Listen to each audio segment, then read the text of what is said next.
Assalamualaikum warahmatullahi wabarakatuh. Perkenalkan, nama saya Muhammad Nur Rahmat Mujahidin dengan NIM 2406051100063. Saya Mutia Ardelia Rohima, NIM 2406051100075. Saya Rahma Rizkina Mardotila dengan NIM 2406051100089. Saya akan membuat video tentang prestasi dan kontribusi kepemimpinan Khulafaur Rasyidin dari kelompok 2. Oke, yang pertama yaitu ada prestasi dan kontribusi Abu Bakar As-Siddiq. Untuk yang pertama itu yaitu memerangi orang-orang murtad. Nah, setelah kematian Nabi Muhammad SAW, krisis kepemimpinan menimbulkan konflik di antara orang-orang Islam. Sebagian dari penganut agama Islam mulai menentang kebijakan Nabi Muhammad SAW. Mereka menyebabkan ketidakstabilan di antara orang-orang Islam. Khalifah Abu Bakar menetapkan kebijakan tegas yang melarang para pembangkang. Beberapa suku murtad dari umat Islam yaitu menolak membayar zakat dan mengangkat nabi-nabi palsu. Seluruh kegiatan tersebut untuk merusak persatuan dan kesatuan Muslim dunia yang baru terbentuk. Oleh karenanya, Abu Bakar As-Siddiq menggerakkan pemberontakan dan mengikut sertakan tentara dengan tanpa berlengah disepakati.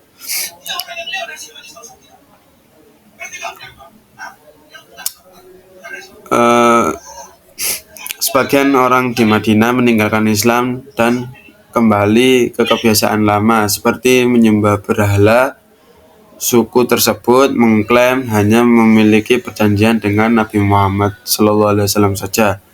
Mereka melakukan beberapa pemberontakan seperti Al-Aswad Al-Ansi yang memimpin pasukan suku Badui di Yaman. Yang kedua ada Musailamah Al-Kadzab yang mengaku bahwa dia adalah nabi di Yamamah, Bani Hanifah. Terus yang terakhir ada Tulaiha bin Khuwailid Al-Asadi menganggap dirinya sebagai nabi Bani Amir. Untuk yang kedua ada kodifikasi Al-Quran. Kodifikasi Al-Quran merupakan tonggak sejarah penting dalam Islam yang berawal dari keprihatinan Umar bin Khattab akan hilangnya ayat-ayat suci Al-Quran. Beliau menyarankan Khalifah Abu Bakar untuk mengumpulkan Al-Quran yang saat itu masih terpencar di berbagai media seperti pelepah kurma, batu, atau hafalan para sahabat. Setelah mendapatkan persetujuan, Abu Bakar menunjuk Zaid bin Tsabit, salah seorang sahabat yang pernah menjadi sekretaris pribadi Rasulullah SAW. Zaid bin Tsabit dengan teliti mengumpulkan dan menyusun ayat-ayat Al-Quran berdasarkan hafalan para sahabat dan mushaf-mushaf yang ada. Yang nomor 3 yaitu perluasan wilayah Islam. Setelah berhasil menyatukan umat Islam di Jazirah Arab, Khalifah Abu Bakar kemudian mengarahkan perhatiannya pada perluasan Islam. Beliau menerapkan pendekatan damai dalam dakwah, menawarkan Islam sebagai rahmat di seluruh alam. Namun, jika tawaran damai ditolak, maka jihad diperbolehkan.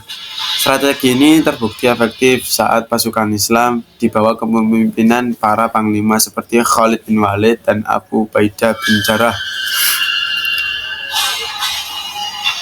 Untuk yang Selanjutnya, prestasi Umar bin Khattab. Yang pertama ada perluasan daerah Islam.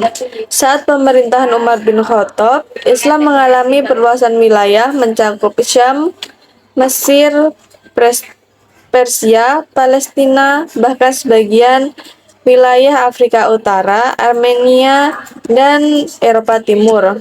Faktor keberhasilannya disebabkan oleh yang pertama, kesamaan etnis, yang kedua, hubungan dagang yang telah terjalin, yang ketiga, ketidakpuasan rakyat terhadap penguasa Romawi akibat perbedaan paham agama dan tingginya beban pajak. Di bawah kepemimpinan Umar bin Khattab, pasukan Islam mengalami keberhasilan untuk menguasai kota-kota penting seperti Damaskus dan Yerusalem. Dibantu oleh Amr bin Ash yang memiliki pengetahuan mendalam tentang wilayah tersebut. Yang kedua, penetapan kalender Hijriah. Sebelum kalender Hijriah, orang-orang menggunakan kalender Masehi yang digunakan oleh kaum-kaum Nasrani.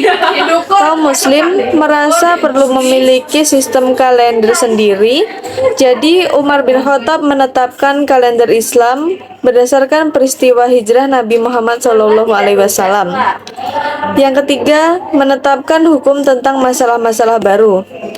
Keputusan Umar seringkali bertentangan dengan sunnah dan ketetapan pendahulunya, yaitu Abu Bakar.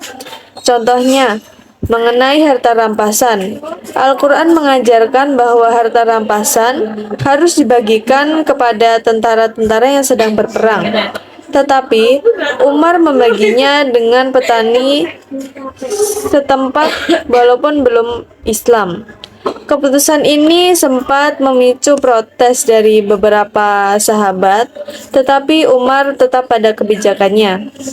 Ada pula keputusan yang diambil dalam menghadapi masalah baru, yaitu contohnya potong tangan bagi pencuri. Oke, kita akan lanjut ke khalifah yang ketiga, yaitu Utsman bin Affan. Prestasi dan kontribusi Utsman bin Affan antara lain: pertama, ada pelebaran Masjid Nabawi; yang kedua, ada perluasan wilayah; yang ketiga, ada kodifikasi mushaf Al-Quran; dan yang keempat, ada pembentukan angkatan laut. Yang pertama, ada pelebaran Masjid Nabawi. Pada tahun 26 Hijriah, Utsman bin Affan melakukan perluasan Masjidil Haram dengan membeli sejumlah tempat dari para pemiliknya, lalu disatukan dalam masjid. Tahun 29 Hijriah, negeri-negeri lain berhasil ditaklukkan. Pada tahun ini, Utsman bin Affan memperluas Masjid Madinah dan membangunnya dengan batu-batu berukir. Ia membuat tiangnya dari batu dan atapnya dari kayu. Bentuk Masjid Nabawi pada masa Rasulullah SAW sangatlah sederhana. Alas bawahnya berupa batu bata, atapnya pelepah kurma, dan tiangnya masih terbuat dari balok kayu pohon kurma. Pada masa Abu Bakar, Masjid Nabawi tidak direnovasi sama sekali. Kemudian pada masa Khalifah Umar bin Khattab, Masjid Nabawi direnovasi ulang, namun corak bangunannya tetap sama seperti semula. Pada masa Utsman bin Affan menjabat sebagai khalifah, ia melakukan perluasan dan membangun Masjid Nabawi dengan model baru. Tembok masjid terbuat dari batu berukir dan perak. Tiangnya juga sama. Untuk atapnya terbuat dari kayu jati. Hanya saja, pintunya tetap sama seperti masa Umar, tidak ada penambahan, yaitu tetap 6 pintu. Yang kedua, ada perluasan wilayah. Setelah Khalifah Umar bin Khattab berpulang ke rahmatullah, terdapat daerah-daerah yang membelotot terhadap pemerintah Islam. Pembelotot tersebut ditimbulkan oleh pendukung-pendukung pemerintah yang lama.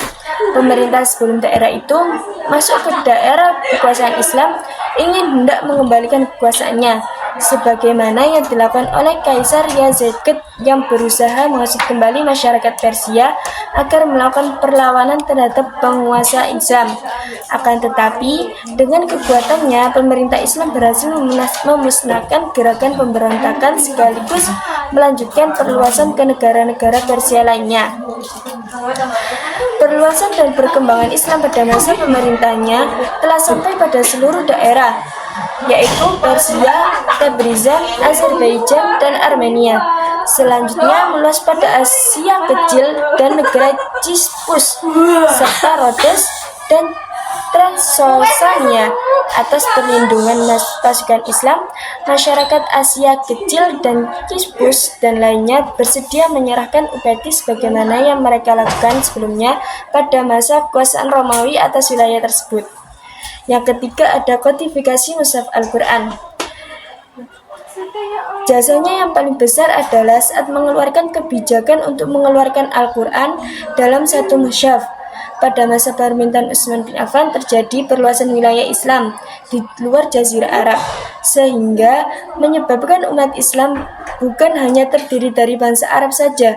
Kondisi ini tentunya memiliki dampak positif dan negatif. Salah satu dampaknya adalah ketika mereka membaca Al-Quran, karena bahasa asli mereka bukan bahasa Arab.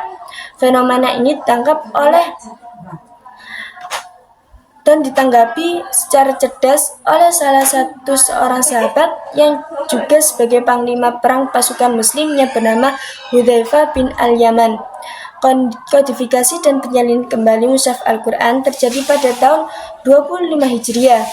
Utsman bin Affan sendiri berpesan apabila terjadi perbedaan dalam pelafalan agar mengacu pada logat bahasa suku Quraisy karena Al-Quran diturunkan dengan gaya bahasa mereka. Mushaf hasil salinan tersebut dikirimkan ke kota-kota besar, yaitu Kufah, Basra, Mesir, Syam, dan Yaman. Utsman menyimpan satu mushaf untuk ia simpan di Madinah, yang belakangan dikenal sebagai Mushaf Al-Imam. Tindakan Utsman bin Affan untuk menyalin dan menyatukan mushaf berhasil meredam perselisihan di kalangan umat Islam, sehingga ia menuai pujian dari umat Islam baik dari dulu sampai sekarang, sebagaimana khalifah pendahulunya Abu Bakar yang telah berjasa mengumpulkan Al-Quran. Adapun tulisan yang dipakai oleh panitia terbentuk Utsman untuk menyalin mushaf adalah berpegang pada rasm al-anbad tanpa harokat atau syakl, tanda baca, dan nukot, tidak sebagai pembeda huruf. Yang keempat, ada pembentukan angkatan laut. Ide atau gagasan untuk membuat sebuah armada laut Islam sebenarnya telah ada sejak pada masa Khalifah Umar bin Khattab. Namun, beliau menolaknya lantaran khawatir akan membebani kaum muslimin pada saat itu. Setelah kekhalifahan berpindah tangan pada Utsman bin Affan, maka gagasan itu diangkat kembali ke permukaan dan berhasil menjadi kesepakatan bahwa kaum muslimin memang harus ada yang mengarungi lautan meskipun khalifah mengajukan syarat untuk tidak memaksa seorang pun kecuali dengan sukarela. Berkat armada laut ini, wilayah Islam bertambah luas setelah menaklukkan Pulau Cispus meski harus melewati peperangan yang melelahkan. Yaitu ada prestasi Ali bin Abi Thalib. Yang pertama itu mengganti pejabat yang kurang cakap. Khalifah Ali dikenal dengan ketegasannya dalam menjunjung kebenaran dan konsistennya dalam mengamalkan ajaran Rasulullah SAW. Di sini Khalifah Utsman tidak memperlakukan rakyat. Khalifah Utsman mendengar bahwa beberapa gubernur yang diangkat itu tidak memperlakukan rakyat dengan adil dan terlibat dalam penyimpangan, termasuk ketidakberesan dalam pungutan pajak. Ali dengan tegas memberhentikan mereka. Salah satu gubernur yang diberhentikan yaitu Muawiyah bin Abi Sufyan, gubernur Syam, yang akhirnya memicu peperangan. Yang kedua, memadamkan pemberontakan-pemberontakan di kalangan umat Islam. Setelah pembunuhan Khalifah Utsman bin Affan, umat Islam menghadapi ketegangan politik. Zubair bin Awam, Thalhah bin Ubaidillah, Siti Aisyah Ummul Mukminin yang tidak puas dengan ketidakmampuan Khalifah Ali bin Abi Thalib untuk menghukum pelaku pembunuhan, membentuk aliansi dengan kelompok lain dan mendapatkan dukungan dari Bani Umayyah di Syam. Konflik ini memuncak dalam dua peperangan. Yang pertama, Perang Az-Zabuqah di Basrah, dan yang kedua, Perang Jamal, di mana Khalifah Ali bin Abi Thalib menang. Pertempuran ini mengakibatkan kematian sekitar 10.000 orang Muslim, termasuk Zubair bin Awam dan Talha bin Ubaidillah. Oke, kita lanjut ke prestasi Ali bin Abi Thalib yang ketiga, yaitu menyempurnakan tulisan Al-Quran. Menyempurnakan tulisan Al-Quran dengan memberi tanda titik dan harokat, syakal atau baris oleh ahli tata bahasa. Abdul Aswad Ad-Du'ali adalah salah satu jasa Khalifah Ali bin Abi Thalib. Masa Daulah Bani Umayyah, Khalifah Abdul Malik bin Marwan meningkatkan pekerjaan itu. Sekian video dari saya. Mohon maaf jika ada salah kata. Sekian dari saya. Wassalamualaikum warahmatullahi wabarakatuh.